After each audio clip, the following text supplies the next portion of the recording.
Welcome to Challah Talk, where we get deep into the dough. I'm your host, Joyce Jerome, and this is your space to rise.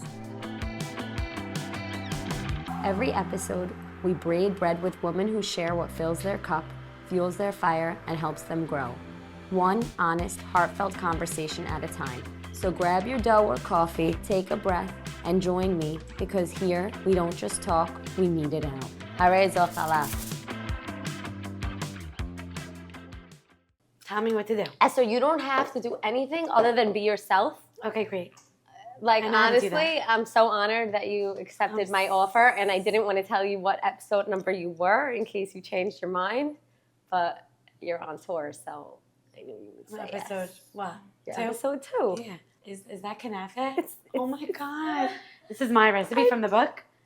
This is I'm not telling you if it's homemade or not. This is 100% not homemade, because who has this tin in their house? This size tin does not exist. It does not. And there's no pistachios. It's from Nahum. It's from I love you. successful advertisement for Nahum Thank Bakery. you. Thank you for This coming. is amazing. I too buy my everything from Nahum. So Show everyone the gorgeous. this is the kanafe that Joyce did not make for me. I love it. Hi, everyone, and welcome back to Challah Talk. I'm your host, Joyce Jerome. Today, I have a very special and beautiful guest, my good friend, Esther Chehebar. Not only is Esther a mom of 3, lives down the block, but she also just released an incredible new book called Sisters of Fortune. It was published by Random House, and it's been a complete success. Esther, I'm so proud of you, and I'm so happy you came on today.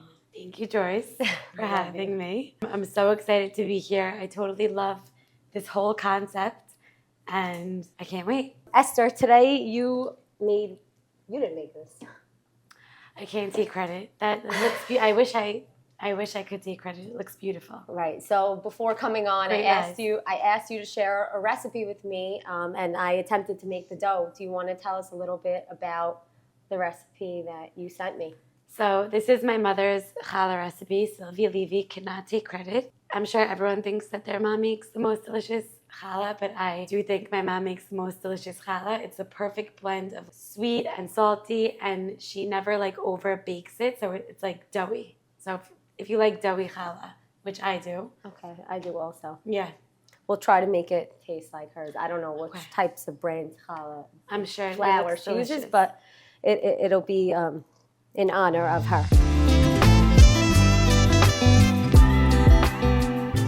I love that you shared that whole thing about how you got into challah. I feel like every mitzvah, every single tradition that we do, has so much depth and meaning. And I didn't finish reading your book, but I feel like you already hit the community at the core. And you just posted these very cute videos of you and your grandma and your neighbors baking sambusak. I feel like that's something of such importance in your process of writing and who you are as a person. What does it mean to you? It's really, not to sound trite or corny, but it's everything.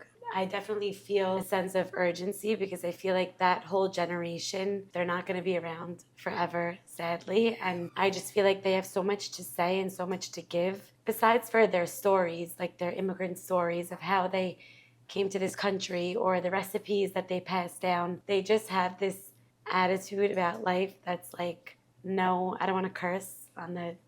You can if you want to. They're just very unapologetic, and it's so refreshing. And I wanted to just capture that as best as I could. And obviously in my book, it's a multi-generational story. These young girls live with their mother and their grandmother, so you definitely have that thread woven throughout the book of the grandmother's perspective who fled Syria, and how the traditions morphed and changed or didn't change at all. I'm inspired also by doing things like this, making challah and cooking. Food is such a huge part of all of our lives. Right. So it's kind of holistic for you, from your career to your family to what you do with your time with your friends, and then what you put out on the table. It's being part of this community is a full. Yeah. You're living it holistically, literally. Yeah. Right. And I like that way of putting it, holistically. With my children's book that I wrote, it's about naming after the living. I can't help but be inspired by our lives, which are so rich in like tradition and culture. So it was a very natural next step to get into, I guess, like with the book, and it was exciting for me. I love to bring that. that. And I love the that page. book. I mean, we both have kids named JoJo's. Our firstborn sons are both JoJo, and we're both moms of 3. So that was a great book to add into my home. And I like literally wanted to cry when I read it to him. And he's so emotional. He was tearing because he's like, so "How is this about me and my whole life? It's in a book." And he was like so loving it. That's so cute. Yeah, I it was love really that. cute. I I love love JoJo. that. Now you have a real career going, and how would you identify yourself, especially now with this new success? I'm obviously very excited and proud. Like it's something that I've been working towards for a very long time. So it's very gratifying to have it come to fruition and for everyone to be so supportive, you among them. So I'm so appreciative. And I hope that people are inspired. And like there's so many people that I'm inspired by. So many women that I'm inspired by that have built their own careers. I'm just excited and I'm grateful, I guess, for everyone's love and support. I love that. It's fun. How do you identify success? Like, what is successful to you? What were points in your life where you felt complete success and happiness? Success is a very subjective term. When were you proud of yourself? You know, I think success means different things to different people. And I'm going to sound so corny right now, but if my children are happy and loved and thriving, that's when I feel success. I do feel like this is like a 4th baby of mine in some ways. Yeah, and didn't have to. Look what I wrote here. This was one of the first questions I wanted to ask you. Would you consider your book your 4th baby? So 100%. And the hardest delivery. This was a milestone that I wanted to hit, to be published. I think the beauty of the community and like what we do is like we take so much pride in building up our families, and to me that's success. So yes, I have this. Nothing has felt as good as that still. Even with this, nothing has felt as more full of joy or gratification than having a happy home, I guess. Making your kids happy and creating that environment. Yeah. Because the reason why I started Challah Talk was really to inspire and ask people what fills them up and what brings them joy and makes them feel good about themselves, and in hopes of finding surprising answers. And I think that it's so important that you shared this with us, because being a homemaker and being a mother and creating a safe, healthy space for your children to thrive and for your husband to feel good when he comes home is a lot of work, and it's very gratifying. And I think that for some people to hear that, especially from someone like you, intensifies and adds amplification to the fact that they are really doing good work. Like if they're a housewife and they haven't just written a book that was published, there's still a lot to hold there and to say, hey, I'm doing good and I feel good, and it's so nice and refreshing to hear that. Goes to show how like true you are to yourself and respectful of where you come from and respectful of the future that you're creating for your children. It's so nice to hear that, Esther. Thanks, Joyce. I love you. I love you. How do you fill yourself up when you're so busy filling your family and having a full-time writing job now, gig? First of all, there are definitely moments where I do feel depleted, as we all do. I think we tend to run ourselves to the limit sometimes and try to do everything and be everything. Right. So I'm not saying I'm perfect at this, and I probably should get better at it. My family and I moved to New Jersey. I know. And I wish I was with you. One thing, but you are a lot of the time. And I'm here all the time. And I love it. I always drive by your house to see if your car is parked. We both check each other's driveways. We should just we both stalk each other. We should just plan in advance. I know, but it's not. It's it's like the unspoken thing where I don't call you, and then I just slowly drive down. I drive by the house. And you're like, oh, you're here? I'm like, you're here? Are you home? Yeah. Yes. I get so happy when I see the cars in the driveway when it's the middle of winter and it's me and the deer. But anyways, walking is hugely important to me. People make fun of me because they're like, I see you walking, and if I don't have to get in a car, I will not. That's my time to unwind, breathe. I would say if I'm feeling like frazzled or, like fried, I guess, I'll go for a walk or a run. I love to run. I love to like move my body. And you love to play tennis. And I love to play tennis. Anything and you're very good at tennis. You got very good. Thank you. You're much better than me. Thank you. Let it be known. Joyce said I'm very good at tennis. She's very good at tennis. So Thank you. I don't know if you're very good, but you're better than me, and I'm not great. Why are you saying that? Because I'm not. No, I am very good. No, okay. She took it back. She's very good at tennis. Very good at tennis. Remember we played mixed I doubles? agree. You beat me. Did I? Yes. We had fun though. It's cute. She never called me again. So you take walks to fill you up. I move my body. You move your body. Any way that I can. What do you do at points like where you can't go walking, like when it's frigid temperatures? I cry. You cry.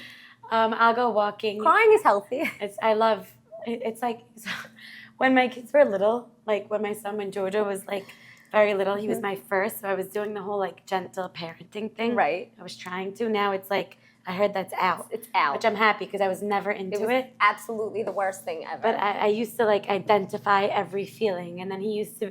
So now like he'll do something that's so fucked up. Like he'll do something, and I'll be like, "Yeah, I left my friend's house and crossed the street because I had a feeling, and it was anger and frustration." And I'm like, just because you have that feeling doesn't mean you have to act. I don't even know how this came up. I remember coming over and I think you were talking him through a series of breathing exercises. And then you came to my house. No, it was complete. Yeah, okay. Yeah. We're gonna braid. Okay. At some point we should start braiding. Yeah, right? we should. Yeah. So because it's Joyce, I feel like you're a gentle parenter. You aspire like you were definitely working on myself in many ways. I'm learning how to be amazing. Gentler. By asking people questions like you, who I amazing. Find very inspiring. I think that should be your tagline. What? Challah Talk. Learning how to be amazing. I love that. Challah Talk. Learning how to be amazing. Like that. With an umbrella. With Make it or bake it. Make it or bake it. That's great. Okay. It's funny that you said that you cried because they say that there's something about like braiding challah that's therapeutic. It's the sensory component to it. Yeah, it's relaxing. It's relaxing. Usually when I make challah, I'm with my 4 best friends, and it's like the only time that we're able to actually all be in the same room. I love that. Which is fun. And these are the friends that live in Deal that are not me? No, these are my friends that are one lives in Deal. Uh-huh.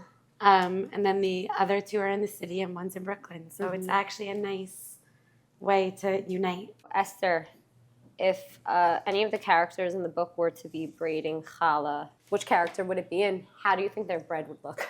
Oh my God, I love that question. All 3 of them would braid challah for different reasons. Okay. Nina would braid challah because her grandma made her because it would be a blessing for her to get married because she was single at 26. Love. Her bread would be like artistic looking. Okay. Fortune would be braiding challah because she braids challah every Friday because that's the type of woman that she is. Love that. And Lucy would be braiding challah for her 9th month of pregnancy. So cute. How would Lucy's challah look? It would be like a little bit messy, but she would think that it was perfect. Okay. And Fortune's challah would just be like, you could buy it in Nahum Bakery. The prototype. The prototype. Is she? Do you see my ADD that I'm still? No, it's very hard to talk and braid the challah. I've been rolling out this piece for 40 minutes. Okay. You've been selling these T-shirts. Oh my God. They're like people identify as different characters in the book, and Yes. they're kind of generic to like 3 different types of girls in our community. Like, do you think that Look at my one of the shirts is selling like more successfully than the other? I think it's been so interesting because most people are identifying with Nina, who is like she's the oldest sister. She's the rebel of her family. At least I didn't think that so many women that I know, young and old, are like identifying with this very fiery, outspoken character. So like it's been like a pleasant surprise. And I think people want to know, the book is fiction, but like doesn't stop everybody from asking who I am in the book. And I think that I really identify with all three. I think like at different stages of my life, I was each of those sisters. In particular, That's stunning. I'm Wow. thinking about Fortune, and I'm thinking like, do you feel like maybe some girls would feel uncomfortable or like embarrassed to identify with a certain character at their current point in their life? Like, I could definitely see how someone can be all three, especially you, since they're coming from your heart. But I think that Fortune gives voice, like through her journey and throughout the book. right, She gives voice to like a lot of doubts and like questions that people might have that maybe they don't want to like admit to themselves. Right. People might feel like a little bit uncomfortable reading her, but I think that just means that they have to keep going. Like if something's stirring that in you and you have like a very visceral response to a certain character or what they stand for, then that's probably a sign that like you have to work on yourself. you should keep going. And yeah, keep going. and there's a lot more to unpack. yeah, like with there's that character. the male character Saul, who is Fortune's fiance. People Saul keep is saying, not my type. I just want to Okay. say, from the first chapter when he was munching on the kale salad I was, and was wearing Cole Haan sneakers, I'm like, ooh, I know this guy. you know him. He is not my guy. Wait, so And that's fine. The second comment that I keep getting is like, I don't think I could go on because I'm so triggered by Saul. And I'm like, I think we need to examine why we're all so triggered by Saul. And also because everybody knows a Saul. Everybody And knows they're not Saul. bad people. No, Saul is like the guy that's great on paper, but like, you just get the ick. Right, you get the ick. And That's I exactly- think that's when not we all, but like that may trigger someone to Nina themselves. Right. And then you just may turn into a Nina if you get triggered by a Saul. But Nina, I mean, keep going in the book. I'm still going. I'm still going. Nina, she's going to be okay. I'm not worried about anybody in the book because everyone's journey is so different. Is this like a self-help book for Syrians who are like in the fishbowl right now? It's whatever you want it to be. Okay. No.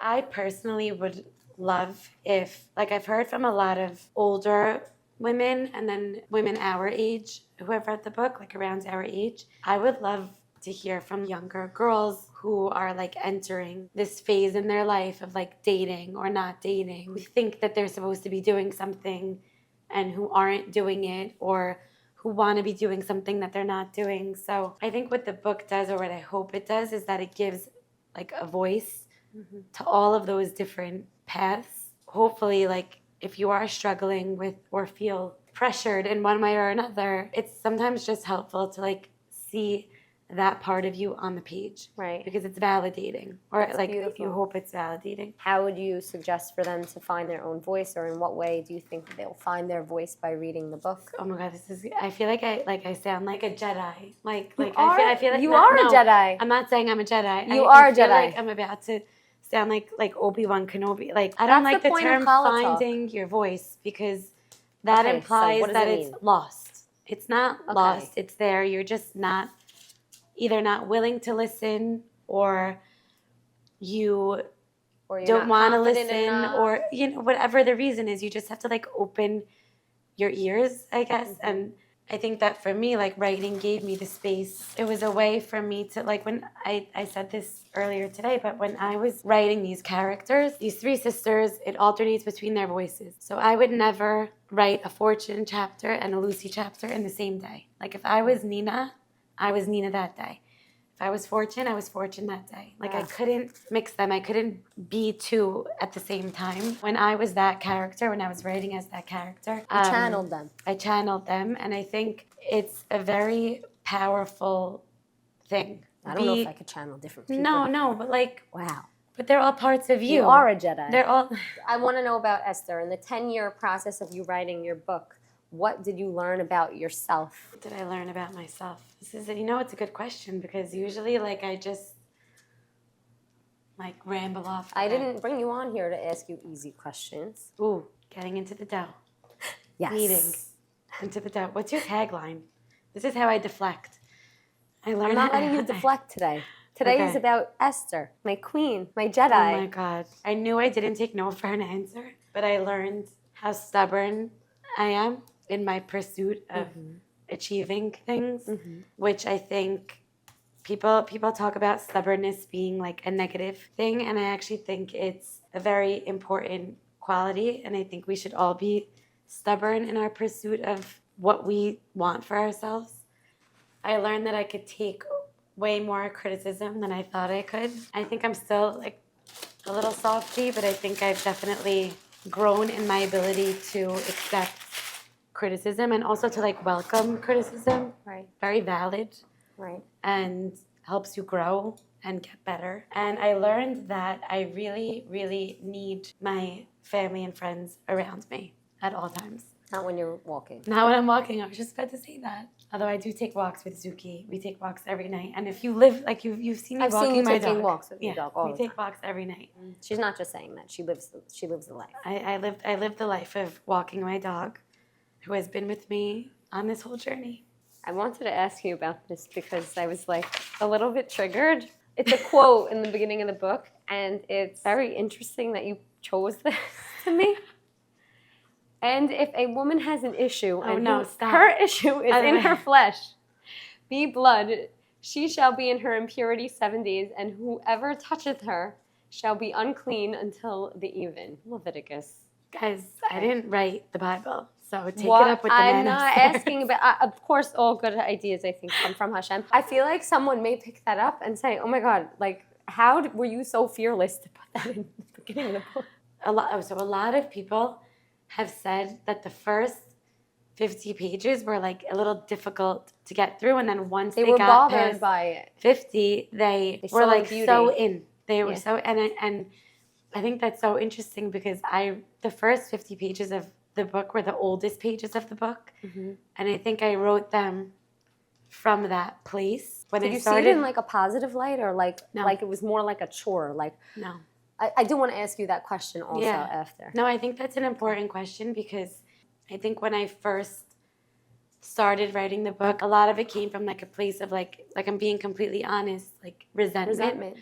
And anger. And I was that. I got married at 21 and like I almost resented my own path. What's cool about the book is not only do you see like the evolution of all of these sisters' individual journeys, but I think you almost see like my evolution as a writer, how I view my own world. But yeah, it was a bold choice, but I'm still happy I did it. Not many people are doing what you're doing and talking about the community in such a deep-rooted way. I feel like you're our best advertisement right now. Corey Ajmi, who is a fellow author and wrote the book The Marriage Box, and is a friend of mine, she says something that I love, so I'm going to repeat it here. Anti-Semitism or anti-Jewish sentiment goes down when Jews are known. And so I think that this book is a way to be known, like on, I don't want to speak for the community, it's on my terms. Right. Instead of having somebody from the outside looking in,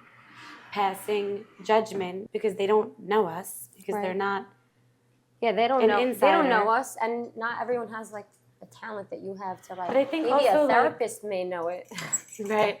Wait, so someone told me that they gave the book to their therapist who's not Syrian. Oh. And they were like, "You want to know what I'm talking about? Here's this book. I love that. I thought it was really funny. Like get to know us and where we come from, and then read it before our next session. And so you understand. I love that. How has the feedback been from people that are not in our community? It's twofold. The feedback from people who are Jewish but not in the community has been like they know.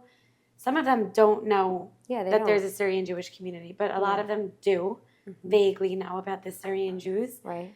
And I think they're very interested in how we keep our community so close-knit still, and some of the like sometimes absurd but never boring traditions that we have. Yeah. A lot of people outside of the community who aren't Jewish and who are learning about the community for the first time. First of all, it's like a sister story. So it's a good story no matter what. Like, hopefully it's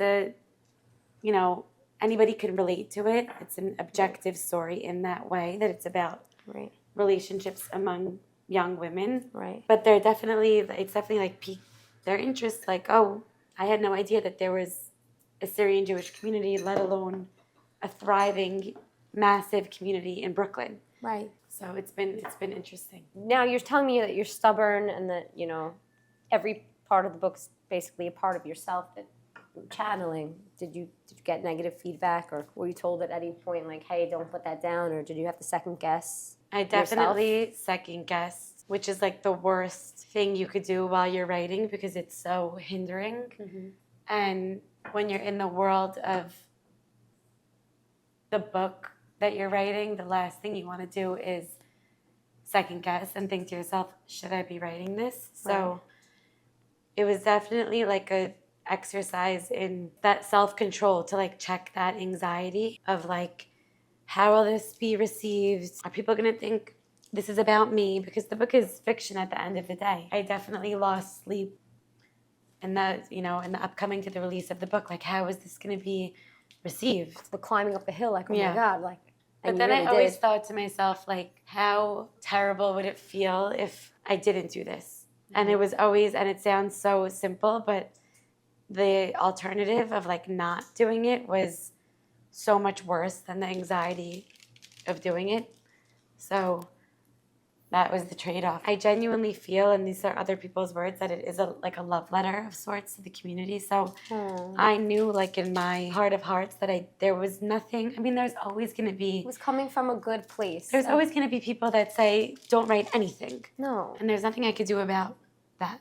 Right. Like, but I remember the first article I ever wrote for Tablet magazine was about Jane, the wedding attendant. Oh, and she's amazing. And I remember this was like maybe 8 years ago. Uh-huh. And she came to my apartment, and she came with her daughter, and I interviewed her. And I remember her calling me like 3 days before the article came out, and she was like, "You can't publish it. Like, I'm so scared. People don't like talking about this." She was so nervous. Right. Most people feel that way. Like, and I felt really? for her. Like, I was like, there's nothing I could do. It's out of my hands. Like, it's going live in 3 days. And I tried to assure her, like, as best as I could, that it would all be okay. But like, I totally understood where she was coming from, and I also felt nervous as a writer. And then the reception was amazing. Was that the first time that you spoke about the community? Yes. Wow. In public. Yeah. And you had a positive feedback. So And she still comes up to me every single time I see her and gives me a hug. Oh, She's the best. She was traveling like in South America, or someone from South America reached out to her and said like recently, like a few months ago, to say that they heard about her from the article. So it ended up being like good business for her too. Yeah, not that she definitely doesn't need any more she doesn't work. need business, But well, we are our best advertisers, I think that we'd say. And also, like, we have to do it, because if we don't do it, no one's going to do it for us. For sure. We're also like our own worst critic. Yeah. Everybody's worried about themselves. No one cares what I'm doing. Like, right. I mean, like, you know, like they're reading the book and they care. They but care like, if it affects them. Exactly. We spend so much time How's it like gonna look? worrying. Did you get any calls from like rabbis or anything? Did not. You did not? Good. I did not. Does that mean that I failed? No, I'm saying like no calls saying like, oh, like did we have to proofread this or so and so? I did not. No, okay, good. I was just curious to know. The rabbis haven't called.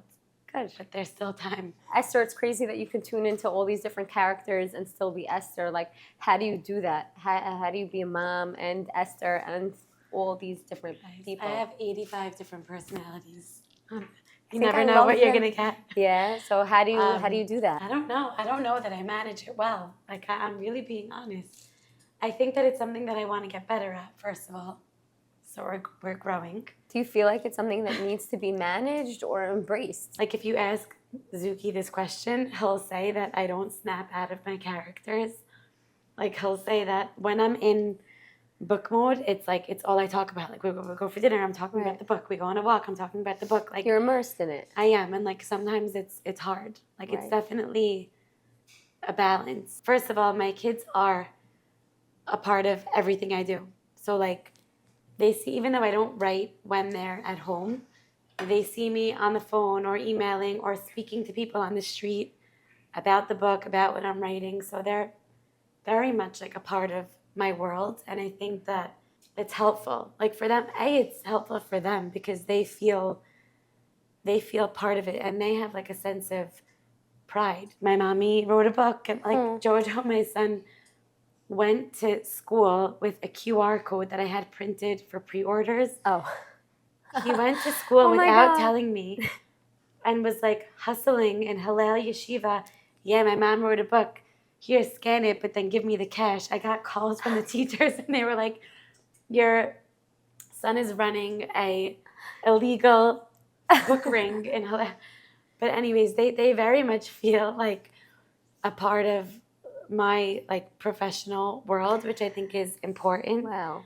Because I think if they didn't, then they might resent it. Like they might resent that, oh, mommy's not home, or she locked herself in her room because she's writing. Like I want them to know what I'm doing. Like I had to go to the city the other day, and I went to I popped into Barnes and Nobles to sign books, and I took my daughter with me all day, and like she felt so good about it. She had a sense of like self-worth, like being able to like tag along with me and have that time together, and it goes both ways. So I think integrating the two is important. But then on the flip side of that, I also think being selfish about your time is also just as vital. Right. Like when you need to like shut out the outside and like do your thing, you do that. Like it's just as important. Writing is extremely therapeutic, and that doesn't mean that it's not hard, and that doesn't mean that I don't have moments where I'm like stuck or in my feelings or can't get into my feelings. It's all the above. But usually when you hit that spot of like not being able to push, it means you have to like push further, and that's where like the good stuff happens.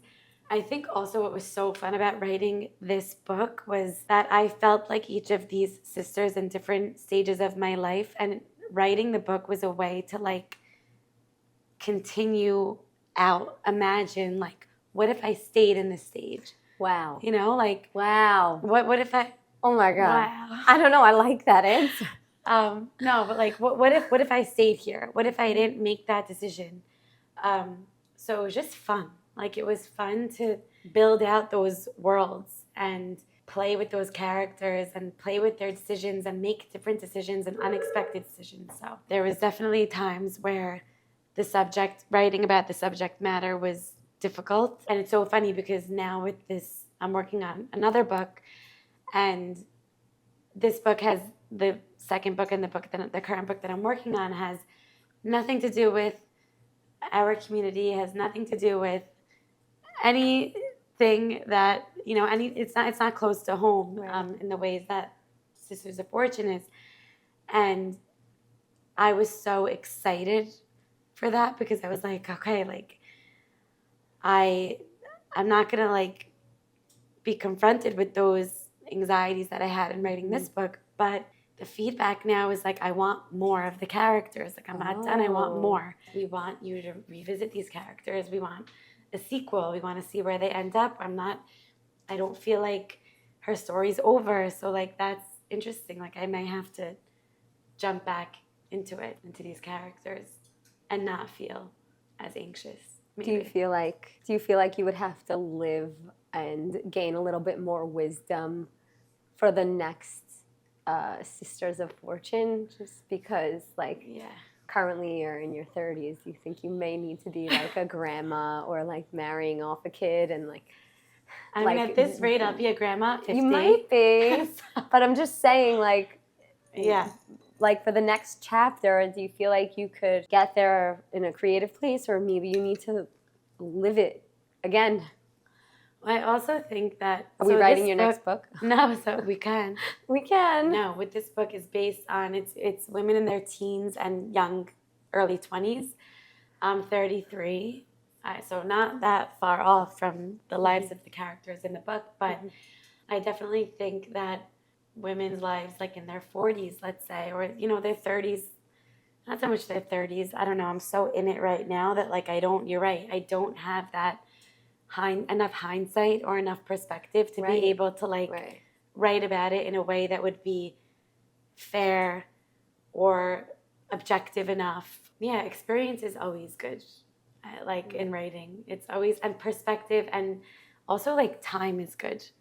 You know, it's nice to have time in between your own lived experiences and then writing about that point in your life, because living something and writing about it as you live it is a total, like, it's not a diary entry, it's a novel. So looking back at it with a certain amount of like perspective is very important. In as few words as possible, how would you define Esther today? I don't know. Oh, today? I don't know. In general. Which Esther? There's 23 versions. So then go for it in as few words as possible. I don't know. 22, married and living in Manhattan? Oh my God. Did you? Yeah, that was. Are you 22, married and living in Manhattan? I was. Okay, so what would you like if someone was writing like a quick thing, like what would you want them to say about you right now? Who is Esther? Oh my God.